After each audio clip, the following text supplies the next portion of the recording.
Oui, mesdames et messieurs, la victoire est possible.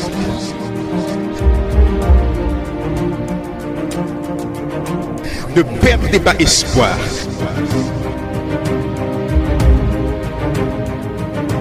Nous continuons d'avancer. La vie vous met à genoux, mais refusez de rester au sol. Il est vivant. Il est vivant. Il est vivant.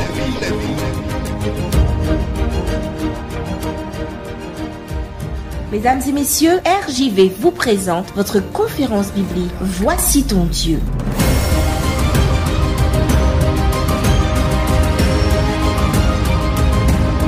Il est vivant. Bonjour chers auditeurs et chers internautes. La série que nous entamons aujourd'hui s'intitule La Maison du Père. Nous y découvrirons les éléments fondamentaux nécessaires à une vie harmonieuse à la Maison du Père. Dans cette série, la Maison du Père se décline sous deux aspects. La Maison du Père céleste, à laquelle nous sommes tous censés appartenir, et la Maison du Père terrestre, qui est le foyer dans lequel nous avons grandi ou dans lequel nous grandissons. Peu importe qu'il y ait ou qu'il y ait eu un père dans ce foyer, la figure représentant l'autorité dans ce foyer est assimilée dans cette série comme étant le Père, que cette figure soit incarnée par un homme ou par une femme. À l'issue de cette série, vous constaterez peut-être des lacunes ou des faiblesses dans les attitudes et les pratiques des personnages de votre entourage. Gardez-vous de les critiquer ou de les mépriser. Tâchez d'abord de les comprendre. Et dites-vous bien une chose, celui qui prend conscience de la nécessité d'un changement est responsable de sa réalisation. À l'écoute de cette série, tâchez de réaliser en vous les changements dont vous aurez pris conscience dans l'esprit de la Maison du Père. Et surtout, n'oubliez jamais que le changement d'autrui commence par le changement de soi. C'est ce que Jésus nous dit dans Matthieu 5, verset 16, où il dit ceci, « Que votre lumière luise ainsi devant les hommes, afin qu'ils voient vos bonnes œuvres et qu'ils glorifient votre Père qui est dans les cieux. » Je vous invite à prier avec moi alors que nous entamons cette nouvelle série, La Maison du Père. Éternel notre Père, notre Dieu, puisses-tu nous garder, puisses-tu nous préserver, puisses-tu nous instruire, puisses-tu nous conduire, puisses-tu nous éclairer alors que nous étudions ta parole, au nom de Jésus. Amen.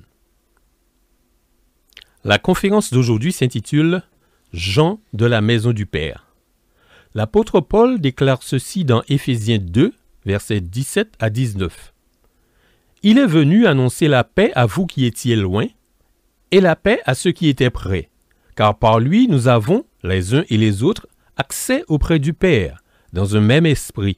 Ainsi donc, vous n'êtes plus des étrangers, ni des gens du dehors, mais vous êtes concitoyens des saints, gens de la maison de Dieu. » Fin de citation. En obtenant un accès auprès du Père, nous devenons donc gens de sa maison.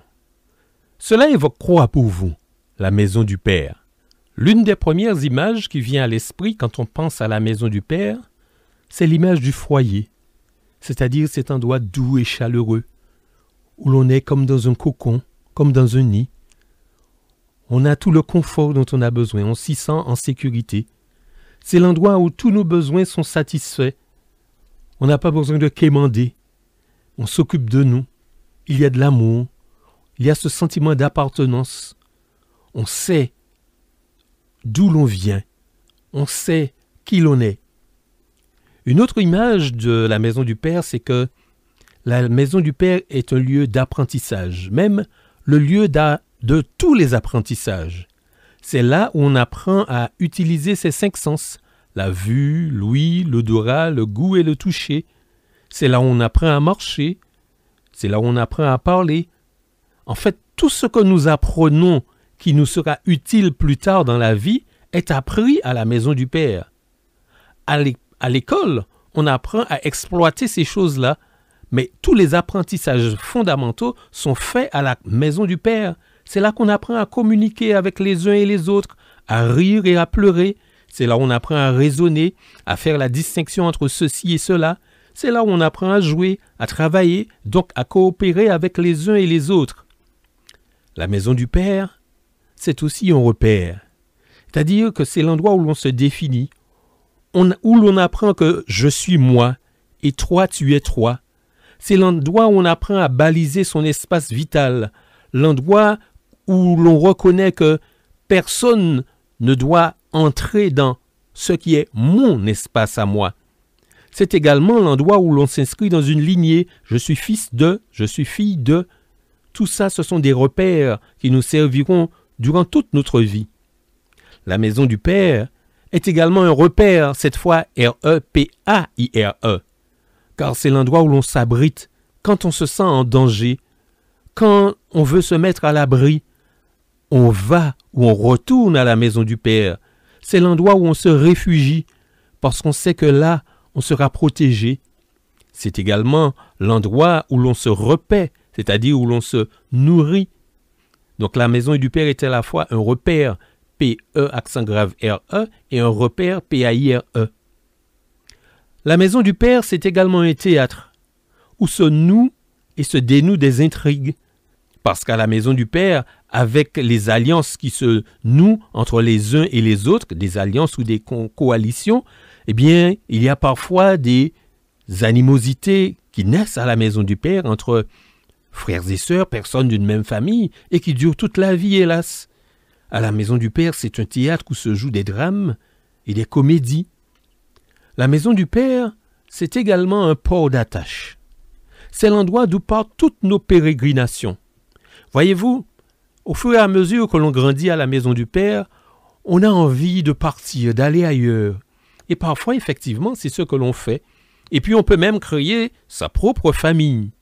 Mais, voyez-vous, peu importe ce que l'on devient après être parti de la maison du Père, on peut avoir dépassé le standard économique de la maison du Père. On peut être plus célèbre ou plus riche que le père de la maison du Père. Mais à chaque fois que l'on revient à la maison du Père, on est simplement fils ou fille du Père. Parce que à la maison du Père, peu importe ce que l'on est devenu, peu importe ce que l'on a créé, on sera toujours considéré pour ce que l'on est et pas pour ce que l'on a. C'est pourquoi à la maison du Père, peu importe son statut social ou son compte en banque, on est toujours considéré comme étant fils ou fille de la maison du Père. Donc c'est le port d'attache d'où partent toutes nos pérégrinations et où s'achèvent également tous nos pèlerinages. La maison du Père est également la source des valeurs fondamentales. Et ces valeurs fondamentales sont au nombre de 3. L'amour, la justice et la liberté.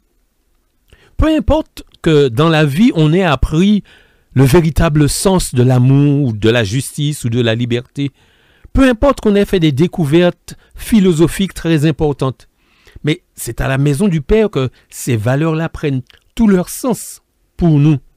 Parce que si dans la vie de tous les jours, il nous arrive de constater que les gens ne nous aiment pas, on pourra faire avec. Mais si ce manque est constaté à propos de la maison du Père, alors cela occasionnera une blessure qui nous poursuivra la vie durant. Il en est de même de la justice. On peut accepter d'être victime d'une injustice quand cela nous est causé par un étranger.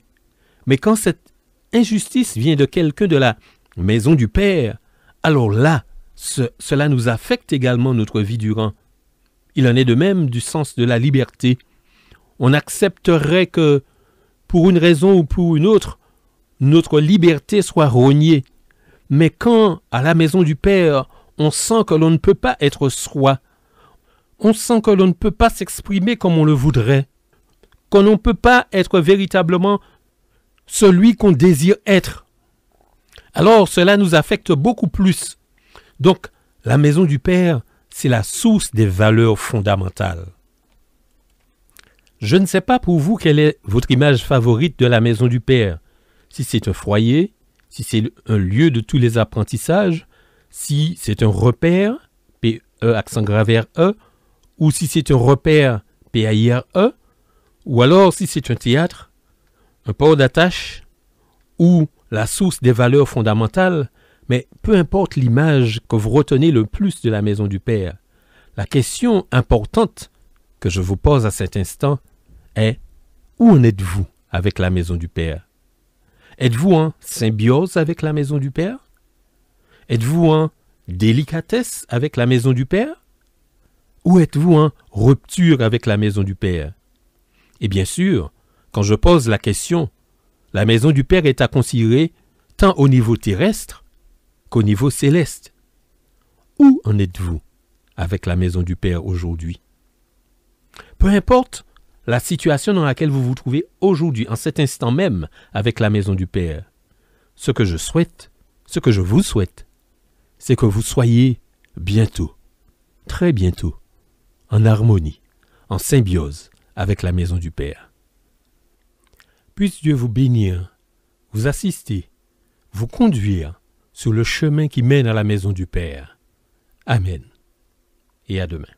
C'était votre conférence biblique « Voici ton Dieu ». Si vous avez besoin d'un éclairage, si vous voulez connaître davantage, si vous avez une question, l'équipe « Voici ton Dieu » est à votre disposition. N'hésitez pas à nous contacter par WhatsApp ou SMS au 06 94 233 352, 06 94 233 352, ou alors par mail à evangiledevie.bible@gmail.com, evangiledevie.bible@gmail.com. Nous vous remercions de votre écoute et à bientôt sur RJV.